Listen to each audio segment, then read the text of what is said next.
Yo, yo, yo, what is up, fam? Today, let's react to some news from Philip DeFranco, guys. Today, we're talking about the Taylor Swift sex tape comments. What? Nah, it can't be real. It can't be real. It would have been all over my news feed as soon as it dropped, bro. I don't think there is a real one. Controversy that's lit part of the internet on fire. Why teen boys are actually the most common group to fall victim to this growing scam. The dramatic rescue of a 9-year-old girl who was kidnapped. Organ harvesting rings. A new California... Oh, so it's like an email scam or something? Okay, that makes more sense. That makes more sense. There's no way. There's no way that would be leaked, bro. I don't think she would actually do something like that, guys. I really don't think she would do something like that. I don't think she'd go out of her way to do something like that at all, guys. Straight up. California law has activists fearing that it's going to lead to a rise in conservatorships. We're talking about all that and so much more on today's extra-large Philip DeFranco show. You daily dive into the news, so just make sure you're subscribed and let's jump into it. Starting with, a days-long panic over these parents' worst nightmare has finally come to an end. Because on Saturday, 9-year-old Charlotte Cena went missing during a bike ride through a state park in New York, with authorities quickly finding her bike but no girl and leading them to conclude that she had been abducted. So this kicked off a sweeping search of the area involving more than 400 people, dogs, and helicopters.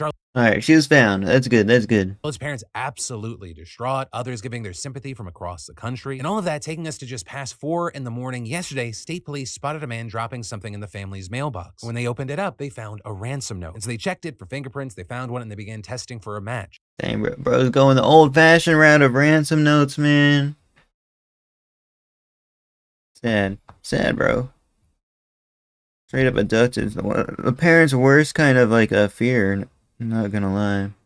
And the person it got traced back to wasn't the cop's initial person of interest, but rather Craig Nelson Jr., a 47-year-old man who was arrested for a DWI back in 1999. And so police descended on a camper behind his mother's trailer in Milton. They broke inside, and there they found him as well as Charlotte, who was inside of a cabinet. So now Craig has been charged with first-degree kidnapping, and the little girl is reportedly in good health and has been reunited with her family. Dang, bro. Come on, Rissy. We're glad this story has a good ending. Let's get on to the next one. Obviously, send them our well wishes because that is just a nightmare. I know, right? I bet they were so, like, I can't imagine. I can only partially imagine how they were feeling when this happened. And then, this is not the Taylor Swift news I was expecting when I saw her trending. So a massive conversation was sparked thanks to the Barstool Sports Pardon My Take podcast. Because they were talking about Taylor Swift's NFL appearances and how kind of crazy everything's been. And if you watch yesterday's show, you know, I touched on this a little bit during the yesterday tip. Well, it looks like she likes NFL and NFL players. Right, guys? Judging by how she's, you know, been at some games and stuff. I think she might have a boyfriend, guys.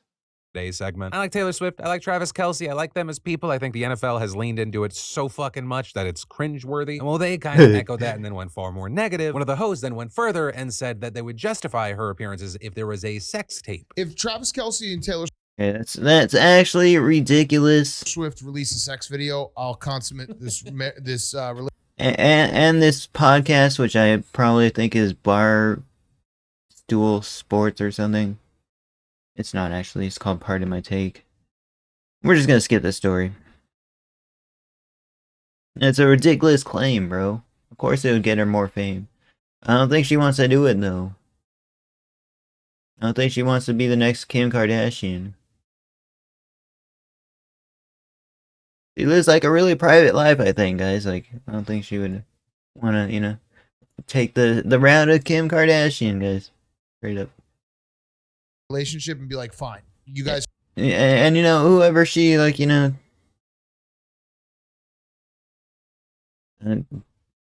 does it with is also gonna get, like, superstardom. It's like how Kanye did, or whoever. It wasn't Kanye, was it? It was someone else. Next story, guys. On this. And then the internet has brought the whole world closer together, but also it sometimes does that in horrible ways that nobody wanted. And the specific one that we're talking about today has been... Guys, I feel smothered sometimes with how much, you know. You open up an app, it's somebody, you know, dancing like freaking TikTok or something for a TikTok. Or you can open up a different app and just, you know, well, we're just smothered by, like, content, bro. Content. Everybody's trying to hustle with the internet now, man. Sucks for us, you know, late bloomers. because now we're gonna have to. It's like harder to get, recognition and money now. Already is for me. It's meant for me. We're 11 months into content creation, guys. Become all that more common recently, and that is sextortion. And we've all heard the story before. You meet someone online, they ask for nudes, you send some, then they blackmail you for money. And it's a nightmare that affects a lot of people, but especially young people and especially teen boys. And these scammers are often... Hey, bro, I never got something like that happen to me. Let's go to the next story. Kylie Jenner prompts body image debate. Again, she's just so much of a celebrity. Anything she does will spark debate. Your nude photos. And then, I guess it's that time of year again, Kylie Jenner has started a body image debate online. And this time it has to do with one of the looks she wore during Paris Fashion Week, with the silver Schiaparelli gown turning a lot of heads, with people talking about it online. Oh! And though specifically talking about her body, with a lot of people making comparisons, saying they wish their body looked like hers. With that reaction then upsetting a lot of people online, saying there's no point in comparing your body to Kylie or really any of these famous people, that it's often just entirely unattainable for everyday people to look like. Pretty much, yeah. They'll be uploading TikToks trying to make it seem like, they didn't go through like pain and stuff, like plastic surgeries in order to look that way. But they did. Like that. And actually with that, you had one tweet praising her body, even getting a community note on Twitter, with that note saying not only might images of her in that dress be modified, but she's gotten numerous procedures to look that way. Others then are body padding, guys. Body padding? Did not know they use that. arguing that it may not be her body as much as the actual shaping of the dress. Or people saying we don't know exactly what's in the dress, but there could be pads or corsets in the dress. And then add that to the implants and cosmetic procedures. And saying she is the ideal body type because her and her sisters made it that way with trend-based body shapes. With some going as far as to say that Kylie Jenner should be charged with body image crimes against women and girls, saying she's done irreparable damage to the body image of female youth, as well as saying, I hate what the BBL culture and patriarchy. Yeah, somebody Twitter will get angry at everybody, guys. Let's go to the next one. And this has been it feels like this is not even new. Like, I'm sure there's been something, you know what I mean? Like, with how long Twitter's been out arguing about beauty standards and celebrities. Alright. Next one, sponsored by Beam. Let's move on. Guys, what is Beam? What is Beam? And then sleep is the key to a happier, healthier life. But when you're busy with work, kids, and life's typical stressors, you don't always sleep well. That's even when you get to bed on time. And that's where today's fantastic sponsor comes in, Beam. Right, by now, you've heard me talk about Beam's delicious hot cocoa with 5 natural ingredients that put me right to sleep and helps me wake up feeling amazing. And not only is it delicious— oh my gosh, they give you a little mixer as well. We're good on that.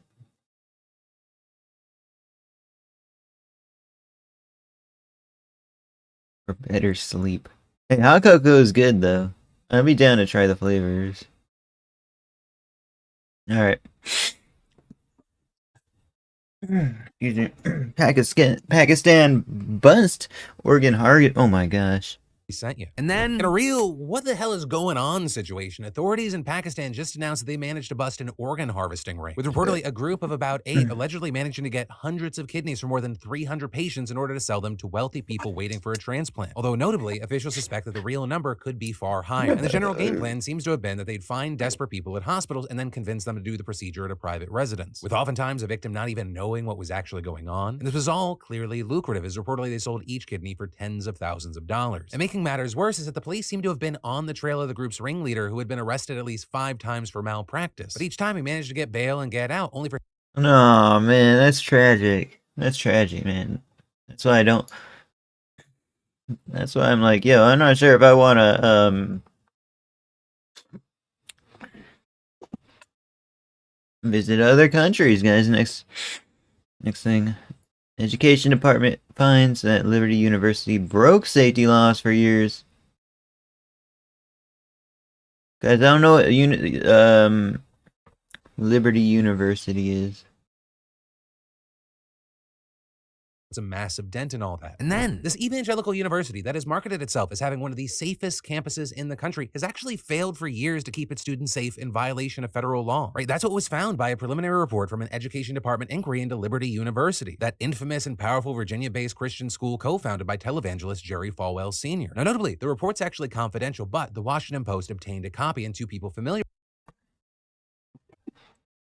Well, so much for being the most safest. With the report's conclusions confirmed its findings. And this report comes as part of an investigation into the school's compliance with the Federal Clery Act, which mandates that colleges that participate in federal financial aid programs disclose crime statistics and other data about campus safety. And if federal officials at the Department of Education have concerns about that reporting, they can actually launch an investigation that can result in fines or limited financial aid eligibility. And Liberty did confirm last year that the Education Department was conducting a Clery investigation. Now, a key thing is that this is just a preliminary report. The school still has the ability to respond to the findings and dispute them before the Education Department makes a final decision, but it's also unclear. You know, my school would always be worried about losing the accreditation, guys. Everyone remembers that. We wouldn't even like graduate if we didn't get our accreditation, guys. But yeah, next one. Catholic Church Synod discusses blessing same. Oh, okay. And that's because the Conference of Bishops from around the world, known as Synod, will officially convene tomorrow. And for the first time ever, lay people, meaning those who are not priests, will be allowed to join and vote. And that includes women, which also I do, need to take a second to acknowledge. It feels weird to be like in 2023, and even women get to vote. But I mean, that decision kind of sets the tone for how many changes the church is considering. Because on the docket of possibly getting the blessing, you have same-sex unions, priest celibacy in marriage, extending sacraments to the divorce, and yo, I am super excited to hear this. You guys don't even know, man. Religion actually taking like a progressive, I'm not sure if that's a proper term, a progressive stance on this kind of thing. W. Legit W. Probably I'm most happy about this this story. And I haven't even seen the other stories, bro.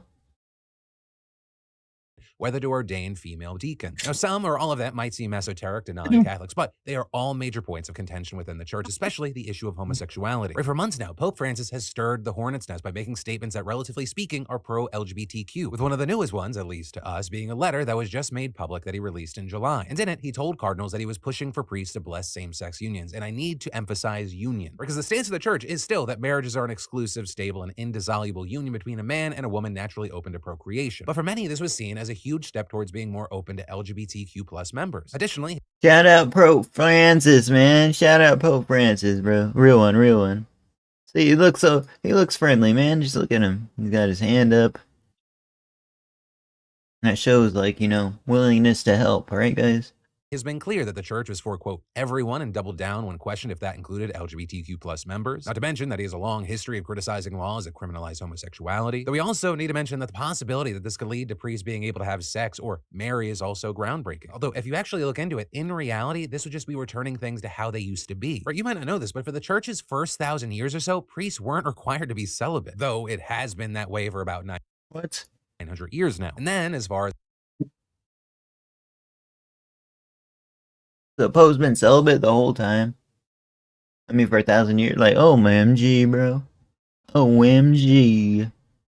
Did not know that. as women, there's been a recent push to allow them to become deacons and have more formal functions within the church. And many of these moves have received wide praise, even if they fall short for many. That being said, prominent activist groups such as GLAAD have applauded the church for even discussing the issue, with its CEO saying, Pope Francis's response is both unprecedented and compassionate and continues to urge every Catholic and leader toward acceptance and recognition of LGBTQ people. Though really notable here, many cardinals very much disagree with any of these changes, especially those from the more religiously conservative countries. But we're gonna have to wait to see what happens, which, on that note, do not expect changes anytime soon. This is just the first of at least 2 meetings. No. All right, what's the next one? Oh, we got another sponsor. Cook Unity, guys. You can get so filling, or the barbecue chicken burrito bowl. Pause, skip week Unity meals to try.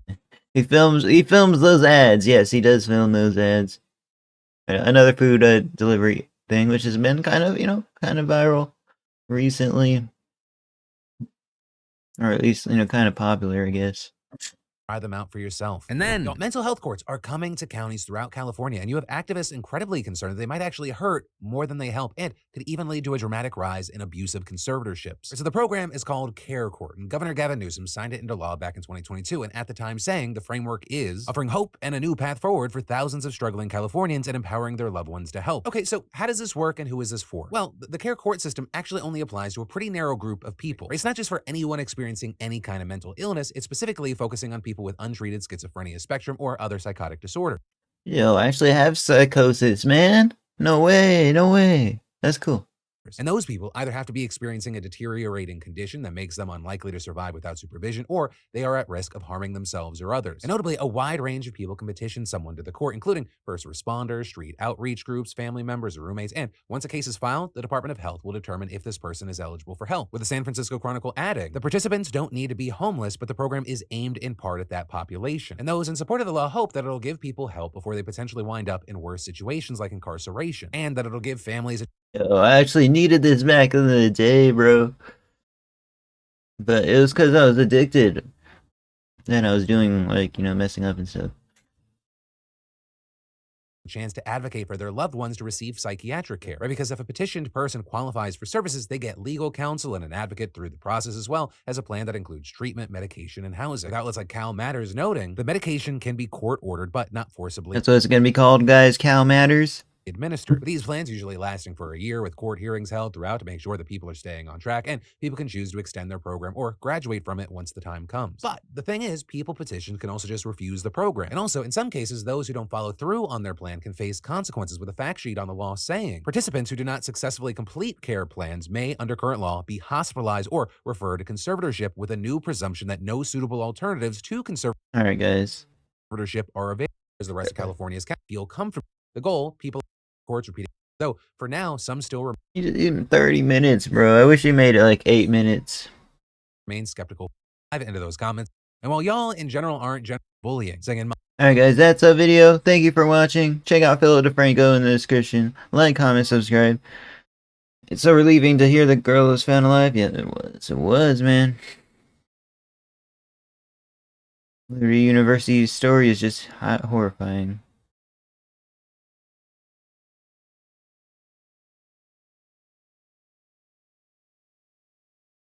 So much for the safest friggin' college, man. Kind of sad, really. Alright, guys, thank you for watching. On to 7,000, bro. On to 7,000 subscribers, man. I'm super happy. Later. Like, comment, subscribe. Check out the original video in the description. Thank you.